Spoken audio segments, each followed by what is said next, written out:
I'm here to tell you things you already know about a subject that you've heard about over and over and over. It's about your weight and your health. And let me just give you an example. You know that you've got to handle your weight and your health. You know that. But what I'm not going to tell you is, in the context of this program, in the context of this wellness series, that you have to micromanage your carbs or count up your points or proteins. I'm not going to tell you that you have to eat celery sticks and rice cakes, because no healthy culture does that.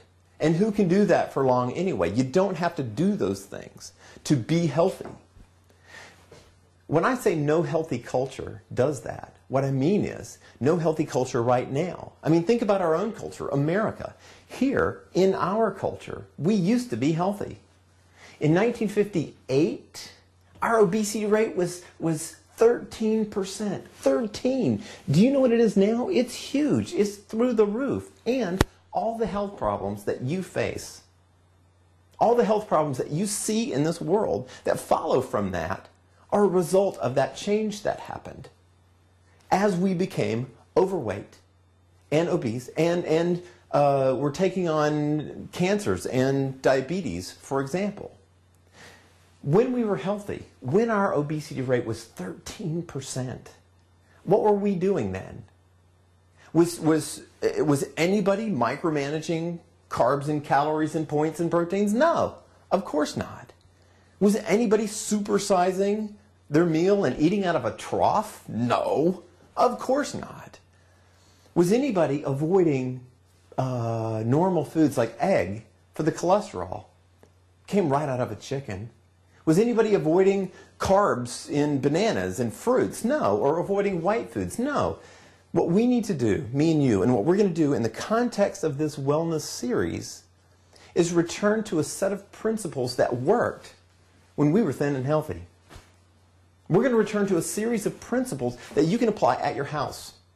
And I'm not going to get all technical on you. I'm not going to start getting all sciencey and telling you how many hydrogens should be saturated in your fatty acid chains, because that doesn't work, as we know from the past 30 years of trying.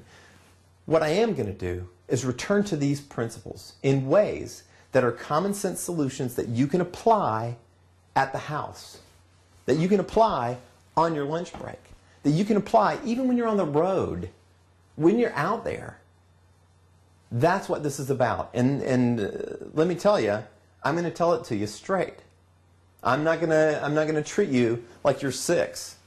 I'm going to treat you like an adult and give you these principles in ways that you can apply at the house. Now, listen. First of all, the background for this is that if you want to manage your weight and your health, there's a couple of ways you can go about it. The first way is that you can invent some brand new theory, some new way of thinking about your weight and your health, like the low carb theory, or the low fat theory, or food combining, or caveman diet, or blood type diet, or eat every 3 hours.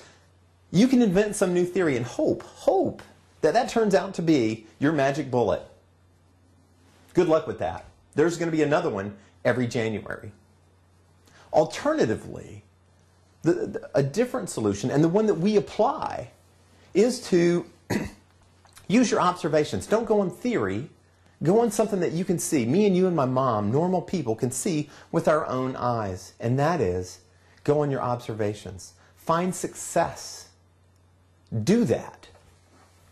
Find success. Do that. When you see people who are eating well and are thin and healthy and live longer, do what they do, you get their results.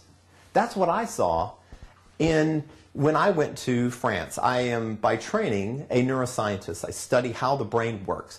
I got a position to work in France for a couple of years with my mom, my cats, my kids, my family. And what I saw was that they're eating the best food in the world. Creams and cheeses and butters and breads and wines and chocolates. And they're healthy. So what I did was I looked at the principles that made it work and plugged it in when I came home so that me and you can make that work here in our life. Now, I know you don't have 2.5 hours to eat your lunch. I know you don't have fresh markets on every corner like they do, but we can apply the principles here at home. find success, do that. That's what we're going to do over the course of this program.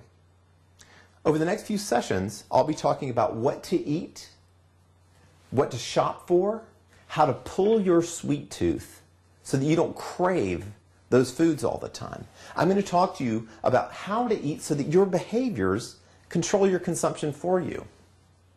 And I'm going to also be talking about, there's a lot of things that we, particularly in our culture, struggle with, like stress-induced overconsumption, like being active in a world that is built for sloth. Not even just sloth, just inactivity. In that world, how do you be more active? How do you prevent stress-induced overconsumption?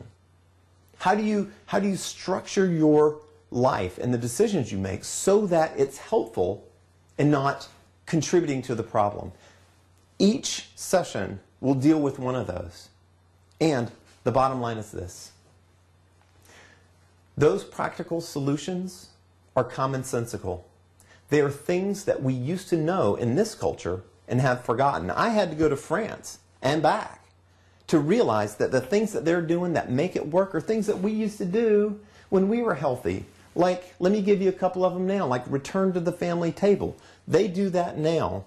We used to do that when we were thin and healthy. Those are things we knew and have forgotten. They eat real foods, all real foods with no synthetics. That's what we used to do when we were thin and healthy. We just forgot, somehow. In the end, this is the Mediterranean diet, right? But in the end, this is the American diet that we used to have when we were thin and healthy. We need to remember what we've forgotten and return to that. Okay? So listen. What I want you to do is if you have questions about this at any point, you contact me, okay? That's info@willclower.com. We'll have materials for you and links so that you can get there. But don't hesitate. If you got questions about soy, about cholesterol, about diabetes, about what's a food, what's not a food, where do you find it, how do you eat it, you get in touch with us because we are here for you. We are your support.